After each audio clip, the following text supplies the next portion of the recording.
Hello friends, स्वागत है आपका हमारे और आपके यूट्यूब चैनल पे।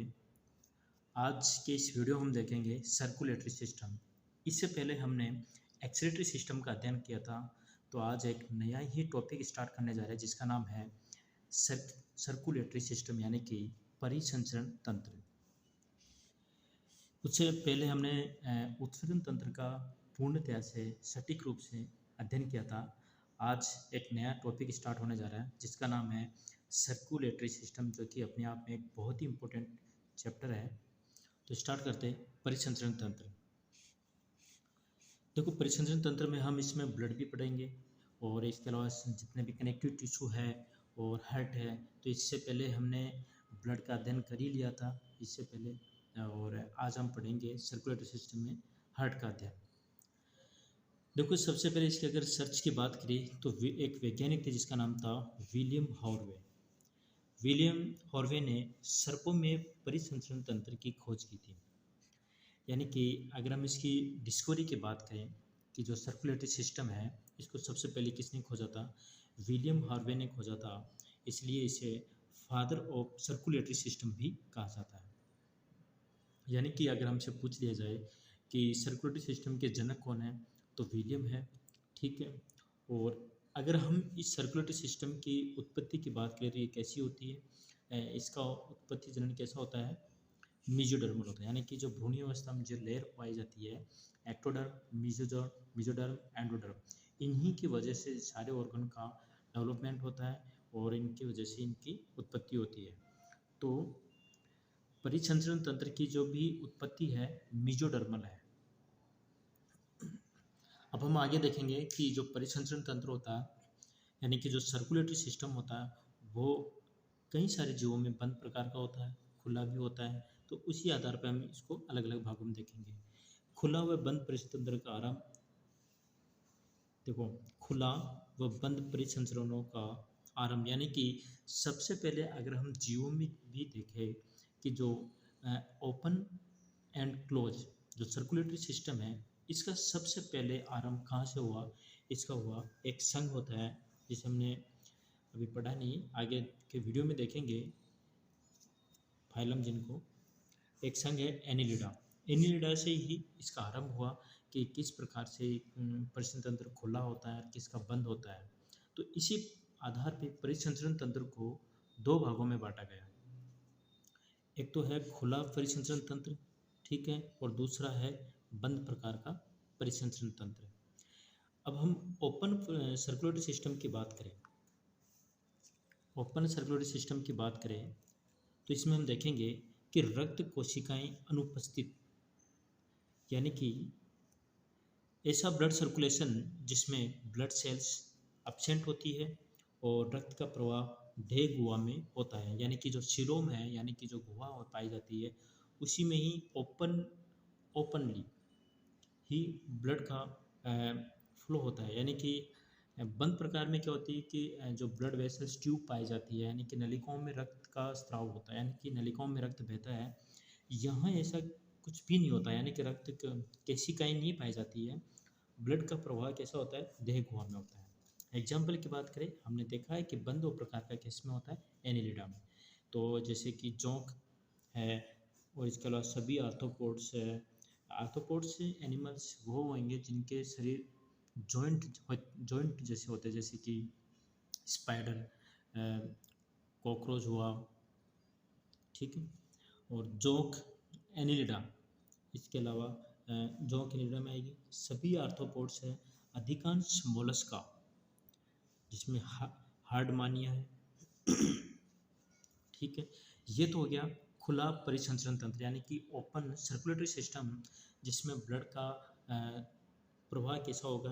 ओपनली होता है, यानी कि गुहा में ब्लड का स्थानांतरण होता है, ठीक है। नेक्स्ट हम देखें बंद प्रकार का परिसंचरण तंत्र यानी कि क्लोज प्रकार का।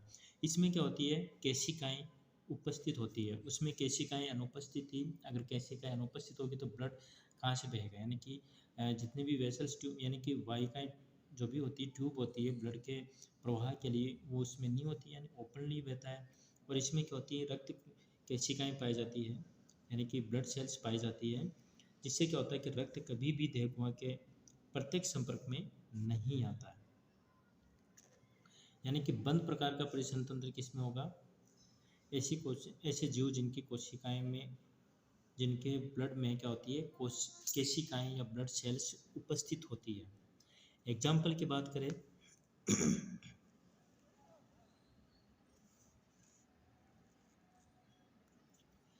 केंचुआ, यानी कि एनिलिडा में आएगा केंचुआ। इसके अलावा ऑक्टोपस जो कि मोलस्का, एम्फियोक्सिस सिप्लोकोडोटा में, और सभी कशेरुक यानी कि जो भी मनुष्य वगैरह सब किस में आते हैं, वर्टिब्रेट एनिमल्स सारे में आते हैं। तो उसमें भी क्या होगा, ये बंद प्रकार का परिसंचरण तंत्र होता है। खुला का मतलब यह है कि रक्त केशिकाएं नहीं पाई जाती है और ब्लड जो होता है देह गुहा में बहता रहता है।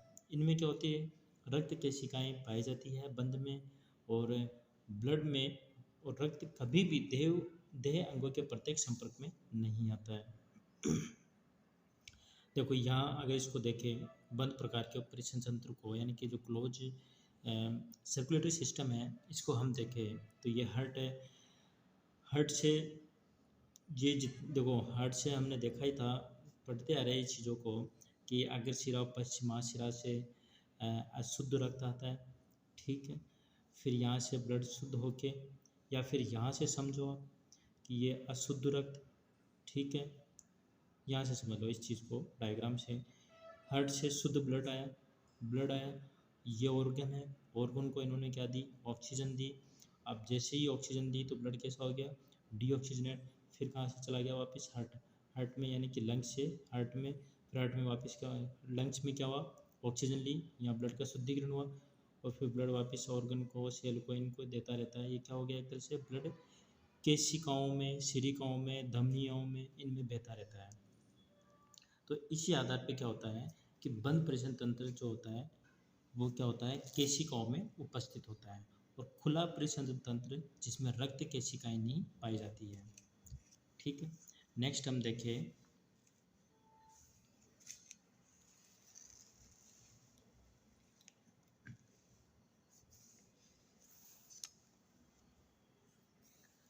देखो इम्पोर्टेंट चीज़ है थोड़ी ये, एम्फियोक्सिस में हार्ट नहीं पाया जाता है। जो एम्फियोक्सिस होता है उसमें हार्ट नहीं पाया जाता है। अब हम पढ़ेंगे नेक्स्ट, एक तो डबल सर्कुलेटरी सिस्टम और एक सिंगल सर्कुलेटरी सिस्टम, यानी कि एकल व द्विपरिसंचरण तंत्र। ठीक है, एकल परिसंचरण तंत्र की बात करें तो हृदय से क्या होगा, शुद्ध ब्लड आया, क्लोम में गया, और फिर शुद्ध होके कहाँ गया, हृदय में गया। ये देह, हृदय से शुद्ध देह अंगों में, फिर क्लोम, फिर हृदय में, यानी कि एकल सिंगल सर्कुलेटरी सिस्टम जो किसमें पाया जाता है, यह अधिकतर हमें झींगा में देखने को मिलेगा। और मछलियों में भी क्या होता है, एकल परिसंचरण तंत्र पाया जाता है। वही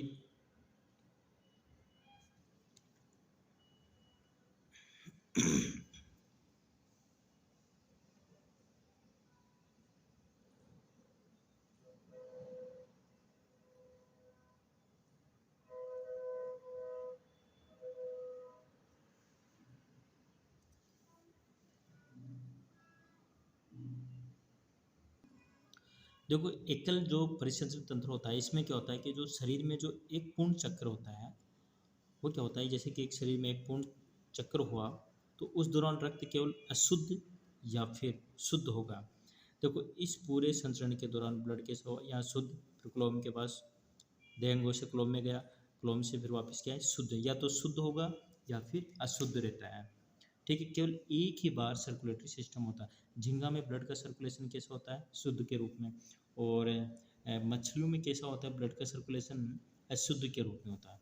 यानी कि एकल परिसंचरण तंत्र केवल एक ही बार हार्ट से गुजरता है। उसी प्रकार दोहरा परिसंचरण यानी कि डबल सर्कुलेटरी सिस्टम की बात करें तो डबल, इसकी अगर डेफिनेशन समझना चाहो तो देखो कि एकल परिसंचरण तंत्र शरीर में एक चक्र पूर्ण करने के दौरान रक्त केवल शुद्ध या केवल अशुद्ध, शुद्ध की बात करें तो झींगा, शुद्ध की बात करें तो मछलियाँ, केवल एक ही बार हार्ट से केवल एक बार गुजरता है। उसी प्रकार द्विपरिश्रन तंत्र की बात करें यानी कि डबल सर्कुलेटरी सिस्टम की बात करें तो इसका विकास फेफड़ों की उत्पत्ति के साथ हुआ है, क्योंकि लंग्स से ही क्या होती है ऑक्सीजन मिलती है, डी ऑक्सीजन ब्लड लंग्स में जाता है तो लंग्स से उसे ऑक्सीजन मिलती है और ऑक्सीजनेटेड ब्लड में कन्वर्ट होता है। शुद्ध व अशुद्ध दोनों प्रकार के रक्त शरीर में एक चक्र पूर्ण करने के दौरान गुजरते हैं। उदाहरण की बात करें एग्जाम्पल में तो उभयचर, सरीसृप, ठीक है। और इसके अलावा अपूर्ण द्विपरिश्रन तंत्र की और इसकी बात करें तो उभयचर और सरीसृप में आ गया एक तो, और इसके अलावा पक्षी व स्तनधारी, इसमें क्या होता है कि पूर्ण रूप से द्विपरिश्रन तंत्र होता है जिसमें 4 वेश्म होते हैं, लेकिन उभयचर और सरीसृप होते हैं तो इसमें त्रिकोष्ठ होता है यानी कि 2 अलिंद और 1 निलय होता है, तो इसमें अपूर्ण द्विपरिश्रन तंत्र होता है। इसमें 4 कोष्ठ होते हैं यानी कि 2 अलिंद 2 निलय होता है, इसमें 2 अलिंद और एक निलय होता है, यानी कि इसमें पूर्ण रूप से डबल सर्कुलेटरी सिस्टम नहीं होता है। नेक्स्ट हम आगे देखें। अब हम देखेंगे सबसे पहले सर्कुलेटरी सिस्टम में हार्ट के बारे में। हार्ट के बारे में देखें तो सबसे पहले इस चीज़ को समझें कि रक्त को धकेलने और पंप करने वाला एक ऑर्गन है, मांसपेशियों का बना हुआ एक ऑर्गन है। हृदय स्पंदन यानी कि धड़कन व संकुचन को आरंभ करने के लिए आवेगों के उत्पत्ति स्रोत के आधार पर हृदय में 2 प्रकार के होते हैं। देखो हार्ट की बात करें सबसे पहले तो हार्ट एक तरह से एक मांसपेशियों से बना हुआ ऑर्गन है, ठीक है, जिसका वजन 300 ग्राम ऐसे कुछ होता है, 300, ठीक है, लगभग 300 ग्राम का होता है। और हृदय स्पंदन यानी कि हृदय की स्पंदन यानी कि धड़कन व या फिर संकुचन के आरंभ करने के लिए इनमें जो आवेग जो स्टिमुलेट जो उत्पन्न होता है, न्यू उत्पत्ति स्रोत के आधार पर हृदय को 2 प्रकार से बांटा गया है। एक होता है न्यूरोजेनिक और दूसरा होता है मायोजेनिक। हम न्यूरोजेनिक हार्ट की बात करें यानी कि तंत्रिका जन्य हृदय, इसमें हम देखें कि स्पंदन हेतु आवेगों की उत्पत्ति तंत्रिका तंत्र द्वारा होती है और हृदय की ओर आने वाली तंत्रिकाओं के कट जाने पर या फिर इनको काट दिए जाने पर स्पंदन रुक जाते हैं। यानी कि कहने का मतलब यह है कि जो स्पंदन होता है वो इनमें तंत्रिका तंत्र के द्वारा होती है, यानी कि न्यूरॉन सिस्टम होगा तो ही इनमें आवेग उत्पन्न होगा। और हृदय की ओर जाने वाले यानी कि जो न्यूरॉन्स होते हैं, ये हार्ट है, ये न्यूरॉन्स जा रहे हैं तो ये जाने वाले तंत्रिकाओं के कट जाने पर ये यहाँ से अगर इनको काट दिया जाए तो क्या होता है, स्पंदन रुक जाता है। ये पाया जाता है केचुए में और कॉकरोच में, अर्थवर्म व कॉकरोच में पाया जाता है। अब हम मायोजेनिक की बात करें। मायोजेनिक हार्ट क्या बोल रहे हैं? मायोजेनिक यानी कि पेशियों द्वारा निर्मित या पेशीजन्य हृदय। इसमें क्या होता है, देखो इस चीज़ को समझे थोड़ा। स्पंदन हेतु आवेगों की उत्पत्ति हृदय की भित्ति में स्थित विशेष पेशी कोशिकाओं के समूह के द्वारा यानी कि नोड या पेसमेकर के द्वारा होती है। हृदय की ओर आने वाली तंत्रिका के कट जाने पर भी हृदय स्पंदन निरंतर बने रहते हैं। एग्जाम्पल की बात करें तो ऑक्टोपस और कशेरुकी प्राणी में। यानी कि कहने का मतलब यह है कि जो न्यूरोजेनिक हार्ट होता है, न्यूरोजेनिक जो हार्ट होता है, इसमें जो स्पंदन या फिर उसमें जो आवेग की उत्पत्ति होती है वो तंत्रिकाओं के द्वारा होती है, यानी कि जो तंत्रिकाएं हार्ट तक जा रही है उनके द्वारा हृदय की ओर तरफ जाती है तो उनके द्वारा होती है। अगर किसी कारणवश या गलती से तंत्रिका काट दी जाए या फिर हटा दी जाए तो स्पंदन रुक जाता है, यानी कि जो स्टिमुलेट जो आवेग हैं वो सब रुक जाएंगे। ये एग्जाम्पल देखने को मिलेंगे केचुए में और कॉकरोच में। मायोजेनिक ये कि ये जो हार्ट होता है मसल्स द्वारा पेशियों द्वारा निर्मित होता है। इसमें जो स्पंदन और जो आवेग की स्थिति होती है भित्ति में, यानी कि जो हार्ट की जो वॉल होती है इसमें विशिष्ट कोशिकाओं का एक समूह होता है जिसे अपन बोलते हैं नोड या फिर पेसमेकर। उसी के द्वारा क्या होती है, इनमें स्पंदन या आवेग होते हैं। अगर तंत्रिकाएं काट दी जाए फिर भी इनमें हृदय स्पंदन निरंतर बना रहता है। एग्जाम्पल की बात करें तो ऑक्टोपस और कशेरुकी प्राणी, यानी कि हमारा जो हृदय कैसा होता है, मायोजेनिक होता है। अब हम आगे देखेंगे मानव हृदय के बारे में।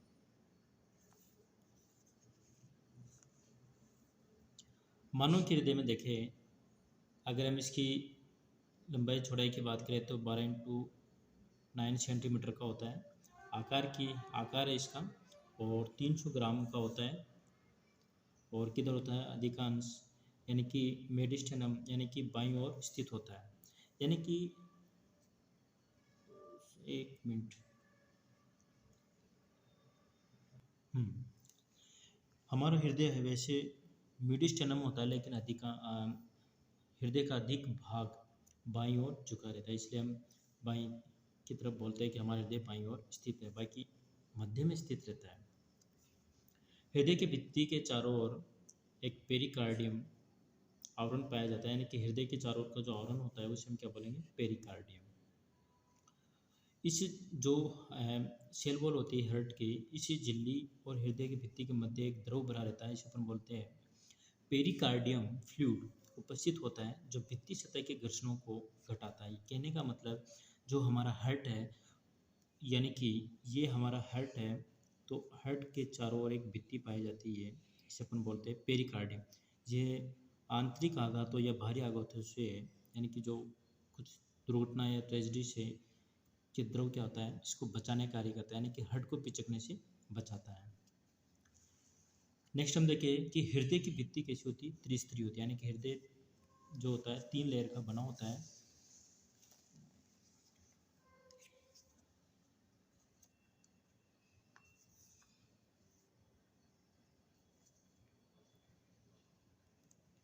पहले अपन बात करें तो बाहरी होती है एपिकार्डियम, मध्य की होती है मायोकार्डियम, और तीसरी होती है एंडोकार्डियम। ठीक है, नेक्स्ट हम देखें हमारा हृदय जो होता है कैसा होता है, चतुष्कोष्ठी होता है। क्यों होता है, क्योंकि जो आलिंद नीले पट के कारण हमारा हार्ट क्या होता है, हमारा हार्ट चतुष्कोष्ठी होता है, जिसमें 2 आलिंद और 2 नीले होते हैं, यानी कि 2 तो एट्रियल और 2 वेंट्रिकल्स पाए जाते हैं हमारे हार्ट में। यानी कि अंतर आलिंदी नीले पट के कारण, यानी कि जो नीले पट होता है, नीले आलिंद और नीले पट के कारण, यानी कि ये आलिंद ये नीले, तो पट के कारण हमारे हृदय 4 कोष्ठों में बटा होता है। चारों हृदय कोष्ठों का आयतन लगभग समान होता है। बाएं नीले की भित्ति सबसे अधिक मोटी